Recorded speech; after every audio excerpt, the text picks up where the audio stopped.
नमस्कार दोस्तों, स्वागत करते हैं फिर से सुमति माइंड यूट्यूब चैनल में। आप सभी तो यह जानते ही होंगे कि हिंदू धर्म में साल भर में 4 नवरात्रे मनाए जाते हैं, जिसमें से चैत्र और शारदीय नवरात्रि का काफ़ी अधिक महत्व है। और आप सभी ने देखा होगा कि नवरात्रि के पहले दिन कलश स्थापना किया जाता है और फिर किसी मिट्टी के पात्र में जौ बोए जाते हैं। लेकिन क्या आप जानते हैं कि नवरात्रि के पहले दिन जौ क्यों बोए जाते हैं? ऐसा माना जाता है कि जौ बोने की परंपरा शाकंभरी देवी से जुड़ी हुई है, जिससे जुड़ी कथा का वर्णन दुर्गा सप्तशती से किया गया है।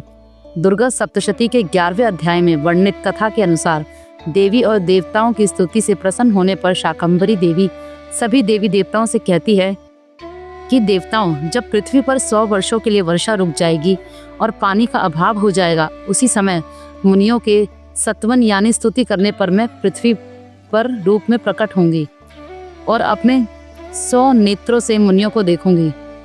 अतः मनुष्य सताक्षी नाम से मेरा कीर्तन करेंगे।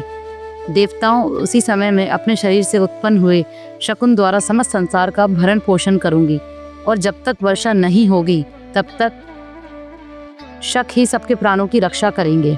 ऐसा करने के कारण पृथ्वी पर शाकंभरी के नाम से ही मेरी खेती होगी।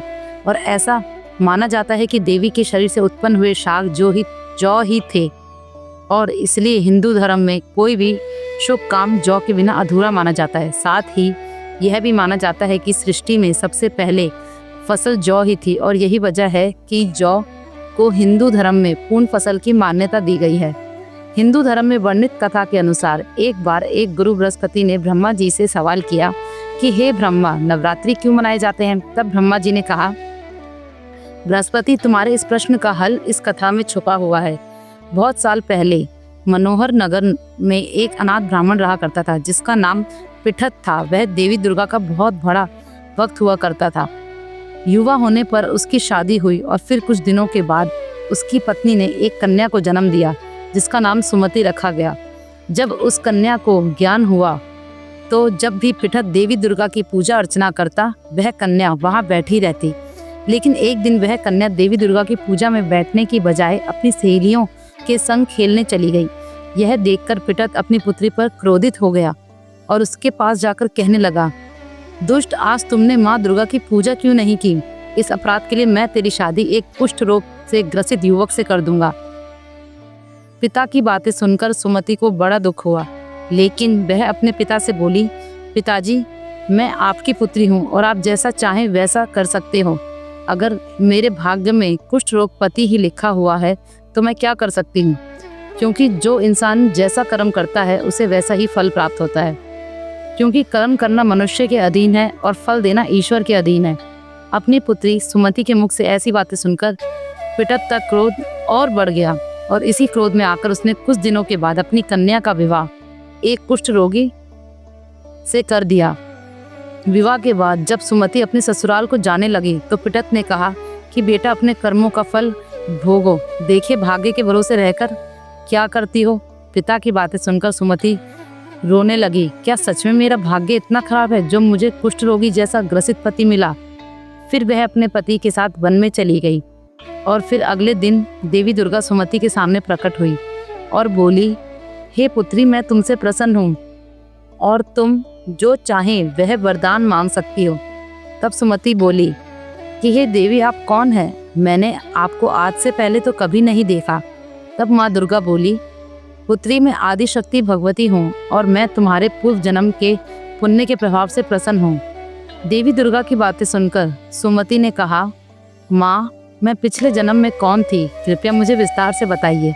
देवी बोली, पुत्री, पिछले जन्म में तुम भील की पत्नी थी। एक दिन तुम्हारे पति ने चोरी की और सिपाहियों ने तुम दोनों को पकड़कर कारागार में बंद कर दिया। उन लोगों ने तुम दोनों को भोजन भी नहीं दिया। उसी समय नवरात्र के दिन चल रहे थे और तुम दोनों को भोजन भी नहीं मिला और जल भी नहीं पिया था, जिसके कारण अनजाने में ही सही, लेकिन तुम्हारा 9 दिनों तक नवरात्र का व्रत हो गया और इस व्रत के प्रभाव से प्रसन्न होकर मैं तुम्हें ये वरदान देने आई हूँ। तब सुमति बोली, हे माँ, अगर आप मुझे कोई वरदान देना चाहती हैं तो मेरे पति का कोढ़ से मुक्त कर दीजिए। तब माँ दुर्गा ने कहा, पुत्री, नवरात्र के एक दिन का पुण्य तुम अर्पण करो, तुम्हारा पति निरोग हो जाएगा। फिर सुमति ने ऐसा ही किया, उसका पति निरोग हो गया। यह देख सुमति देवी की स्तुति करने लगी। सुमति की बातें सुनकर देवी बहुत प्रसन्न हुई और फिर नवरात्र व्रत की विधि विस्तार से बताते हुए कहा, हे पुत्री, नवरात्र में 9 दिन तक विधि पूर्वक व्रत करना। यदि दिन भर का व्रत ना कर सको तो एक समय भोजन करना, विद्वान ब्राह्मण से पूछकर घट स्थापना करना और महाकाली, महालक्ष्मी और महासरस्वती देवी की मूर्तियां स्थापित करना। उनके विधि विधान पूजा करें और पुष्पों से विधि पूर्वक अध्ययन। 9 दिनों में जो कुछ दान कर सकते हो वो जरूर करना। नवरात्र व्रत करने से अश्वमेध यज्ञ का फल मिलता है। इसके बाद देवी अंतर ध्यान हो गई। आशा करती हूँ कि आज की यह कहानी आपको अवश्य पसंद आई होगी। ऐसी ही और कहानियाँ सुनने के लिए हमारे चैनल को लाइक और सब्सक्राइब करिए। जय माँ दुर्गा।